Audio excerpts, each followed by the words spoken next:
So, good afternoon, everybody. Thank you so much for joining me. My name is Knapp. I run IBM Cloud for SAP, and I've been asked to come and talk to y'all today a little bit about the AI for business piece, because we've heard a lot of sessions today, at least I've heard a lot of sessions today, that are focused on language models, learning models, and things like that. I'm here to give a little bit more of a business piece to the conversation, if the projector will stop freaking out on me, hopefully here in just a moment. So what I want to start with is from a business perspective. You know, everything that we do needs to have a business focus to it. We've had lots of conversations about technology, very few conversations on the business side, which is, okay, your boss called you up, he said, I want you to implement AI. How do you know if that AI implementation is any good? What's the value that you're getting out of it? What are you achieving from it? To the untrained eye, a bridge appears to be permanent, strong, stable, and it's not really moving. But this is an illusion. If it hasn't been inspected in the right manner and maintained in the same manner, a very sad accident can happen.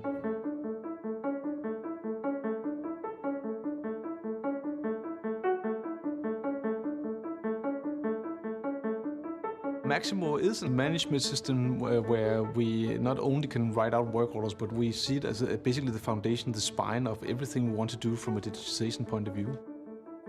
The dream is that this technology can really help to reduce or maybe completely remove the risk of tragedies.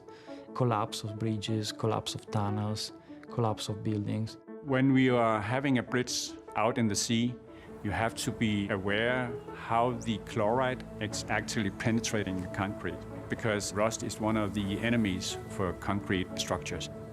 We literally have to hire mountaineers to climb the surfaces to actually do the inspections. There are many disadvantages to traditional inspections. People's life is in danger sometimes. Now we have changed that way of inspecting our concrete surfaces, from the mountaineer climbing around, using drones now. Everything is done automatically. It's scalable. Scanning a bridge can take 1 day instead of taking a month.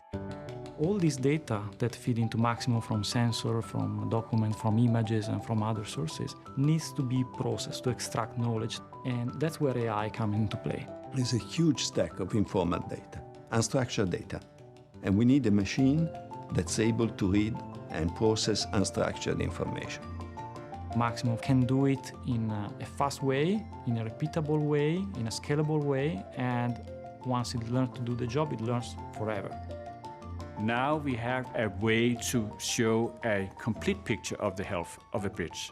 And it's not every second year or every 6 years we can do that assessment. We can do it from second to second.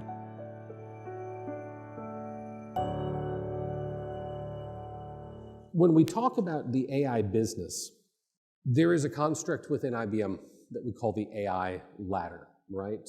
And the ladder to artificial intelligence, you know, we started talking about this ladder a few years ago. It's all about where we started, which is plus AI, right? The plus AI model, it's about how you take and collect data, how you organize data, how you grow it. The base, that's the bottom of that AI ladder. As we move up the ladder, then we start to do useful things with that information, right?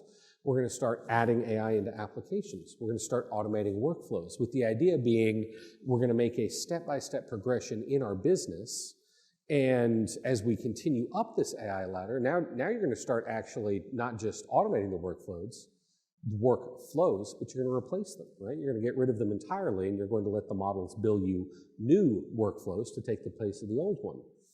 And then kind of that last step, that very topmost step, is around letting AI do the work, right? We are generationally moving up the ladder step by step to remove the people piece from the decision-making process and move into letting the AI make those decisions.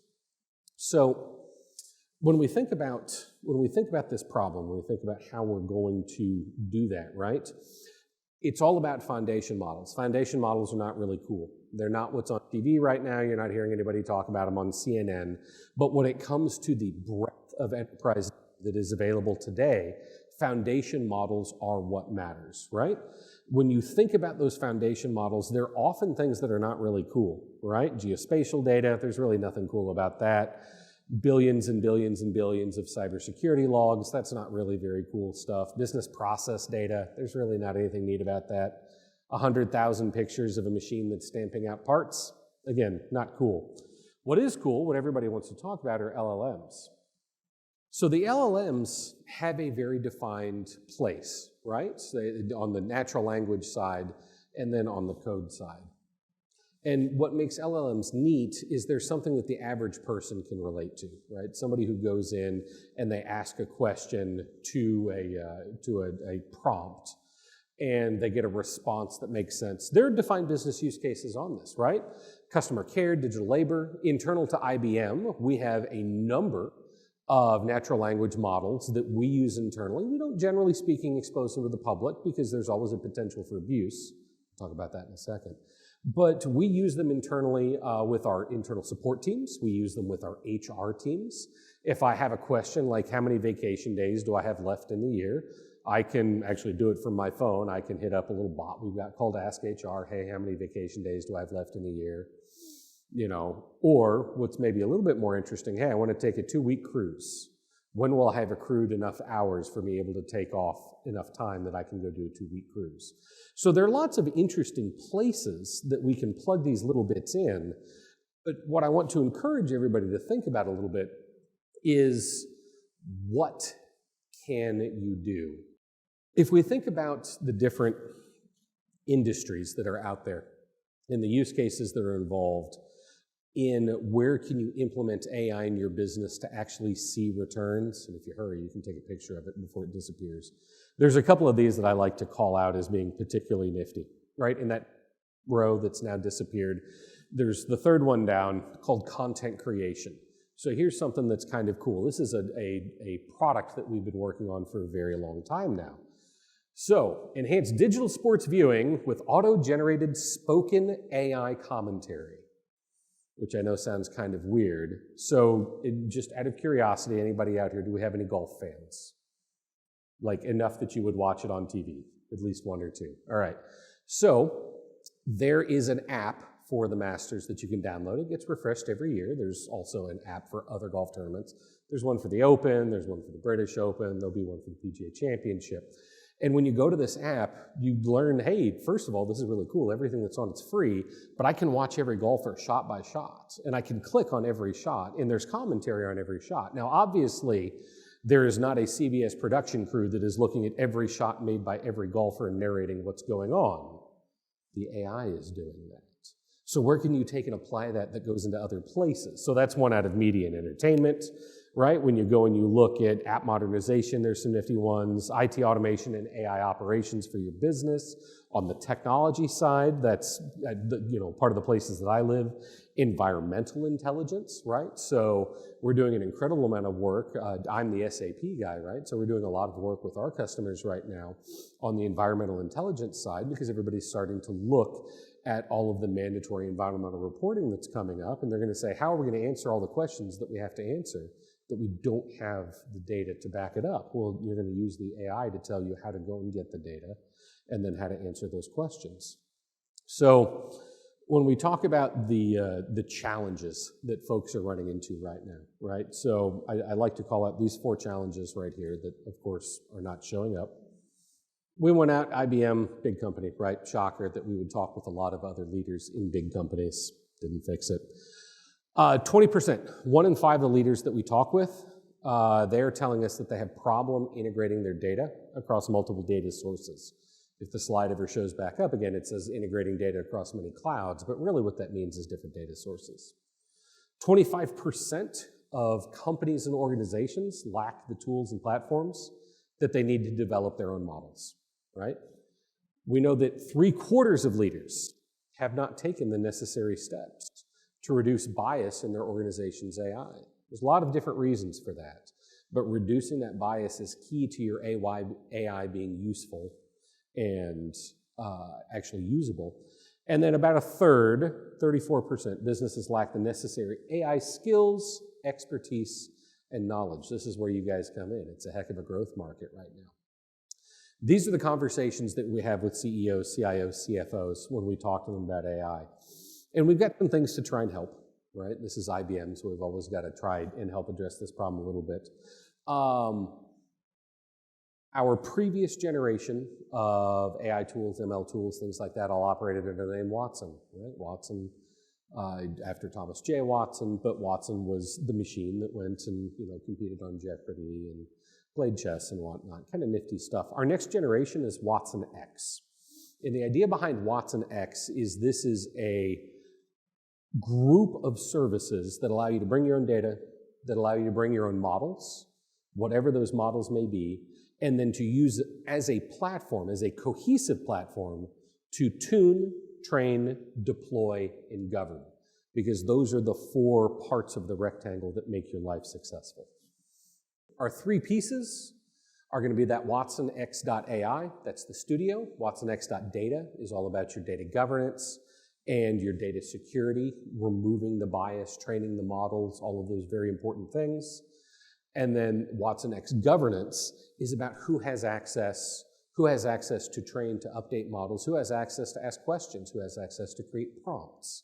The idea here is that you are creating a comprehensive suite of tools for the people who are going to use them to make it easier, faster, so that you don't have to have a PhD and be a principal researcher in order to take advantage of AI in your day-to-day world. So let's talk real quick about WatsonX.ai, which is the studio. So the whole idea behind the studio is that it's going to give you a foundation model library, right? So IBM curates and provides an awful lot of foundation models. These are all pieces of what we used to call WatsonX, or Watson, right? So we had Watson Natural Language Processing, Watson Image Recognition, and we just throw the name Watson in front of a foundation model and we call it our own. But we're going to give you a bunch of foundation models. We're also going to let you bring your own, because not only are we going to give you the IBM ones, we're also going to give you access to all of the open source ones. But if you have licensed foundation models that you want to bring in, you can bring that into the studio as well. We've also got a prompt lab in there so that you can teach your employees, your researchers, your developers how to generate prompts. Why is this important? Well, because prompt engineering is about 90%, right? If you want to be good at AI, you have to be good at prompt engineering. And then additionally, we've got a tuning studio. The tuning studio is actually pretty cool. I was playing with it yesterday, day before yesterday. I was playing with it on Sunday, where you can go in and you can actually tune those foundation models with data and with true data. So if you remember the last presentation, if you were in here for the guy before me, he was talking about accounting for drift. That is tuning. Tuning is making sure that your drift goes away. And then kind of that last piece is around data science and machine learning ops to help you build machine learning models yourself. So those are the pieces of the studio. On the data side, it's all about stitching data sources together into a data lake, right? So you've got cloud data, you've got it sitting maybe in an EDW somewhere, you've got cloud data that's just sitting in data lakes. Remember, folks, they're data lakes, not data palms. You want to put as much in there as possible. You're also going to have all kinds of on-prem stuff, right? It may be very old, it may be very new. Some of it's going to be structured, some of it's going to be unstructured. You need a way to bring all of those different things together while applying governance, so you're using the right things, security, so that you're not letting out trade secrets, and automation, so that it is repeatable and consumable. And then because governance is such an important part for us here at IBM, right? We believe that AI, in order to be successful, must be trusted. It must be trusted by not just the people who use it, but it must be trusted by the people who are involved. So we need to talk about that governance side to be sure that any one of our AI workflows that we're creating, that we're putting out there, are, first of all, allowed, right? So have they been audited? Are they open? Are they transparent? Do we know that what they're doing is the correct thing? And so you can assign different risk scores, and there's public projects going together to put those risk scores together. And then you can capture all of that metadata together that you used when you trained it. You can capture the metadata that is based on where you deployed it, and then you can evaluate, monitor, and go back and forth. And so, you know, we always have to talk about at least a couple of people that are using it. So we're going to brag on 4 of these if they ever show back up again, right? So I talked a minute ago about all of the stuff that we were doing for the golf world. So on this slide, we're talking about doing the exact same thing for the world of tennis. So using the foundation models that we talked about a minute ago to train AI to create commentary on shot by shot of every shot in a tennis match. Same thing that we did for golf, this is just for tennis. Also, we've worked with our friends over at Samsung, we've worked with our friends at NASA, and we've worked with our friends at Intel. So the idea here, again, being we want to find a way to make it possible for your business to succeed in those business challenges. Any questions? None? All right, thanks everybody so much for your time. Enjoy the next session.